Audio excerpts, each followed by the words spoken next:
વાત કરીએ કોંગી વિરોધીની. કેન્દ્ર સરકાર દ્વારા ₹500 તથા 1000ની નોટોને અમાન્ય જાહેર કર્યા બાદ સમગ્ર ગુજરાતમાં કોંગ્રેસ મોવડીએ વિરોધ કરવાનું શરૂ કર્યું હતું, જેના પગલે સમગ્ર ગુજરાતમાં કોંગ્રેસ કાર્યકરો ઠેર ઠેર ચક્કાજામ કરી વિરોધ કરી રહ્યા છે.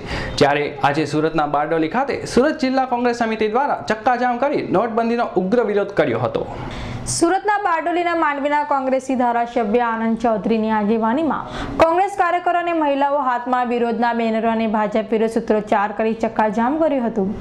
બારડોલી ધુલિયા રોડ પર કોંગ્રેસ કાર્યકરો ઉતરી આવ્યા હતા. મહિલાઓ રસ્તા પર બેસી રામધૂન બોલાવી હતી, જ્યારે કાર્યકરો ટ્રક પર ચડી જઈ ઉગ્ર સૂત્રોચ્ચાર કરી નોટબંધીનો વિરોધ કર્યો હતો.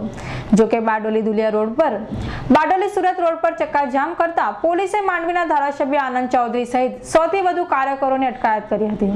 છેલ્લી 8 તારીખથી નોટબંધી અમલમાં આવી. 500 અને 1000ની નોટ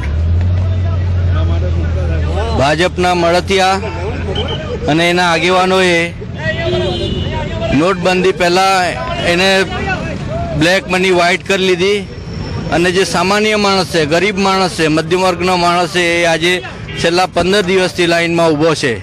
એને રોજીરોટીનો પ્રશ્ન છે, એને ખાવાનો સવાલ છે, એને બહાર ફરવા જવા માટે અવર જવર માટેનો પ્રશ્ન છે.